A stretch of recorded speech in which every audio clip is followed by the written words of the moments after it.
Hey guys, this is Gaijin Hunter and welcome to part 1 of my Rampage series. This is a playlist in which I'll be going over the different aspects of Rampage hunts, which I think are much more enjoyable when you understand the underlying mechanics. Up until now, Rampages were just a way to access time-exclusive Apex monsters or Ibushi, so the difference between an S and S Plus rating really didn't matter. However, with the arrival of Update 3.0, the Rampage weapons got another boost and are quite the rage.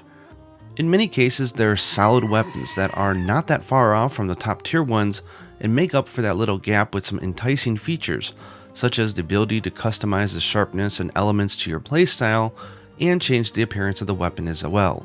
And in some cases, like the bow, they are considered the top tier best weapon. In order to make the final upgrades and get some of the cool ramp up skills, you're going to need Defender 9 tickets. So this video is going to go over how to get S Plus rankings as efficiently as possible, and that comes with understanding the underlying rating system, which the game really doesn't communicate. Otherwise, can you imagine you spend like 17 minutes to do a red 7-star Apex Rampage and you only get like 2 or maybe 3 Defender 9 tickets? Or would you rather be getting like 9? Okay, it's that big of a difference. Okay, don't you hate it when this happens? Look at these 2 Apex hunts that I did. One of them is an S and one of them is an S+. I even killed more monsters on the one where I got the S. It's not immediate clear why I didn't get the S+ rating, but at the end of this video, you'll understand exactly why. And that has to do with the underlying point system, which the game does not show you, which is that all these objectives, there's 9 of them and there might be a 10th one, if you had a bonus sub-objective pop up during the hunt, they all have a point rating. It's like a test, and depending on how many or how well you completed them, you'll get certain points. There's 38 in total, and you need 32 to get an S+. I had 31 here, and I had 32 here. Let's jump in so you understand the point system. So, the rating system is basically there are 38 total points, 22 are the top 4 objectives, and the 16 other points are the sub-assignments. So those ones that always are shown on the left-hand side of the screen, that's over 40% of the questions on the test. So people who ignore those, don't be surprised that you're not getting an S+ rating. These are the tiers and what you need to get each one. So, get 6 points, you'll get a D rating, 14 for C, 17 for B, and so forth. So what we're really aiming for here is 32 points or more out of 38, so that we can get the S+ rating. If you do get a bonus assignment, which I'll talk a little bit about later, that those 3 points are it's extra credit. You don't have to worry about those. Grab it if you can, because that will really take off the heat.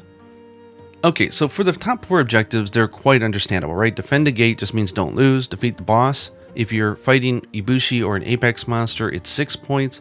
If you're just for some reason doing a rampage against a normal monster like, I don't know, Almondron, Rajang, or I don't know, something like that, the final boss is worth 4 points. Whether you get 3 cards or more is very important. That's 3 points. And then your Stronghold Level. So let's jump into the Stronghold Level so that you can understand what this point system means, because it's not the same as the points that you get in order to level it up. So the Stronghold Level is something that is active during the entire hunt, and depending on the actions you do, you'll continuously just rack up a bunch of points and level up your Stronghold.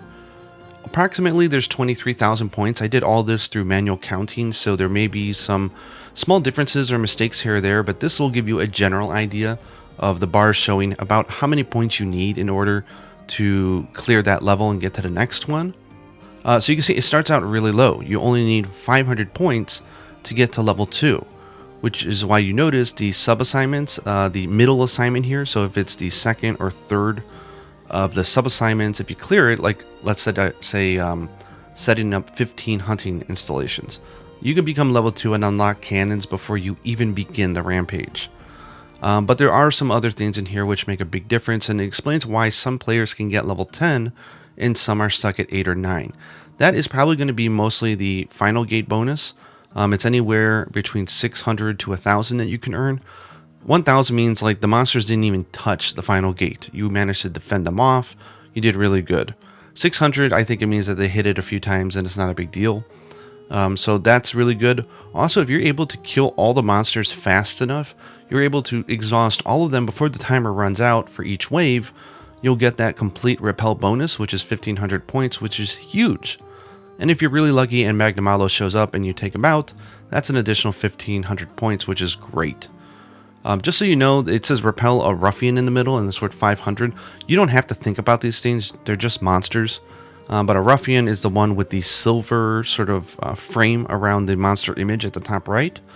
And the major threat, which is shown on the screen when you take the thing, that is worth 1500 points. So one thing to note here also is if you really want to push and get level 10, just bring a blast weapon like Magnamalo, because every single time you proc a blast, like blast damage, you're going to get 50 points every single time. It just adds up really fast. Okay, so there are a few reasons why you want to level up your Stronghold.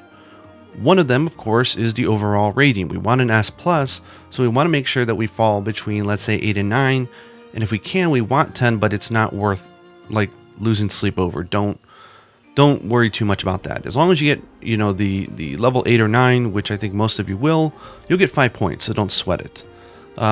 Level 6 and 7 means that you're not interacting with the sub-objectives at all, probably. So I don't know why you would fall in that category, but try not to because you only get 3 points. The other reason, and I'll cover this in another video, of course, is the installments and just everything gets much more powerful.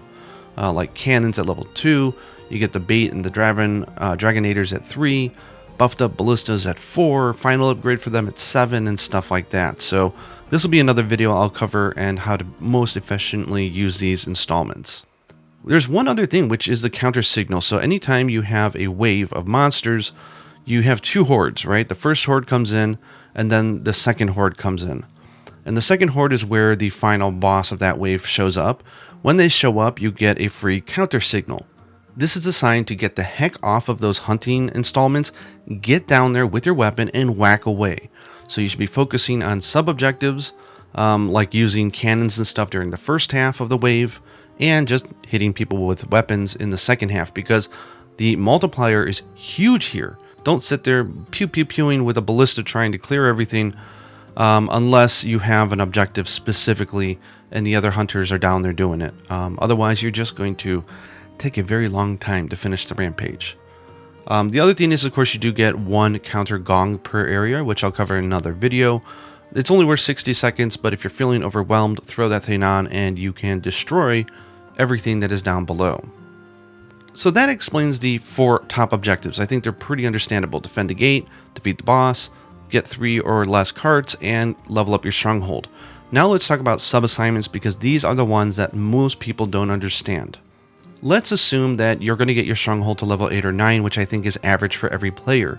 You have to ask yourself, am I going to do this with 3 carts or under 3 carts? Because it's nice. You can cart as many times as you want and you can't fail it. However, if you treat this like a normal quest and you're able to do it under 3 carts, you get 3 points. That's a huge difference. So for example, if we're at Stronghold 8 or 9 and we're going to get more than 3 or more carts, we need 14 points. So if you look over here on the left, that means we can only ignore the top objective. If we miss any of the other 4, we're going to get an S rating, not S+. Unless we get really lucky and we get a bonus sub-objective like Repel Magnamalo, that will give us 3 points, which will allow us to then miss one of the middle objectives and we'll still get the S+, but you don't know if that's going to pop up or not. What you really should be aiming for is Stronghold 8 or 9, just by, again, I think that's pretty normal, and under 3 carts. If you can do it under 3 carts, you only need 11 points. That means you can do stuff like completely ignoring one of the bottom objectives if it's a pain. You could do something like ignoring both the top and one of the middle objectives, and you'll still get your 11 points. There's a lot of playroom. You could sort of like pick it when you're looking at the quest and you tab over using R. You can be like, okay, this one. Okay, that's 11 points. This is a good rampage.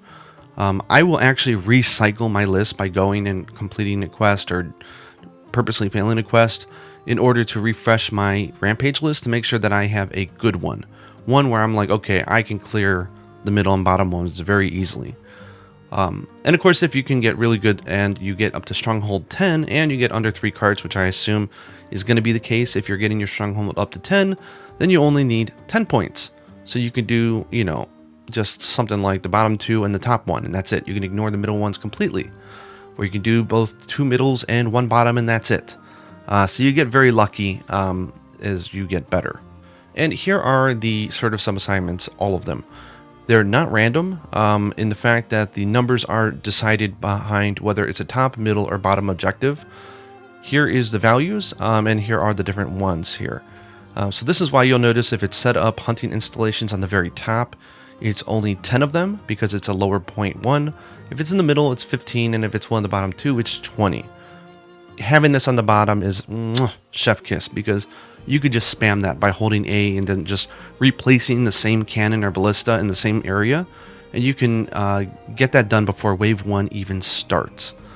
As far as my personal take on which ones are the easiest ones to do here, so like when I'm looking for a rampage that I feel I can get an S+ on, installations, dropped items, elemental blights, like Iori, when you summon him, he'll get like 3 or 4. Cannons can cause them. If you just charge up the thunder, you can get like 3 in a row. Status ailments, again, just bring a blast weapon and just get the 10. Repelling wind weapon is a no-brainer. Those ones I think are really great as bottom objectives because they're very easy to clear and they're worth a lot of points. Stuff like stun a monster I think as a top objective works, but as middle or the bottom it can get quite difficult or just time consuming. And stuff like, repelling with ballista, again, it's tough because sometimes you'll kill a monster with a cannon or a ballista and you'll be like, hey, why didn't it count? Chances are they either like fell on a bamboo bomb, your cat or dog killed it, or one of the defender villagers killed it. So if you're going for something like that, you really have to plan for it. I sometimes will have my pets wait until I get it, and then I'll let them join the hunt. And then the wyvern cannon's tough because it unlocks later. So getting 3 kills with that could be a little difficult. One big thing here I want to note though is that the final apex monster doesn't count. So if you need to do, it says use the Dragonator or Splitting Wyvern Shot, but it actually means that you need to repel a monster using it. It doesn't count. So if you have, let's say, that as a bottom objective where you need to kill 5 monsters using the Splitting Wyvern Fire, and you have 4, and you've got the apex monster there, it doesn't count as the 5th one, even if you kill it using it. So something to keep in mind. Anyways, I hope that explains sort of the point system. Hopefully it makes a lot of sense, and it'll be easier for you to look at your rampages or your friends to look at theirs. Sort of look over at the main and sub assignments and then choose ones that you feel are going to be easier to do. When you look through these, you're like, okay, I can do these. So my eyes are always on the middle 2 and the bottom 2. I can care less about the top one. If you can get some really good ones, it can make the hunt very easy to get the S+, which will get you those Defender Ticket 9s. Anyways, I hope you guys enjoyed this first video. I'll be doing a deep dive on tips for rampages and the other aspects, but I wanted to start out just with this one and get it out of the way. So let me know down in the comments below if I missed something or if you have a question or just any of your thoughts. Hope you enjoyed this video, and until next time, happy hunting.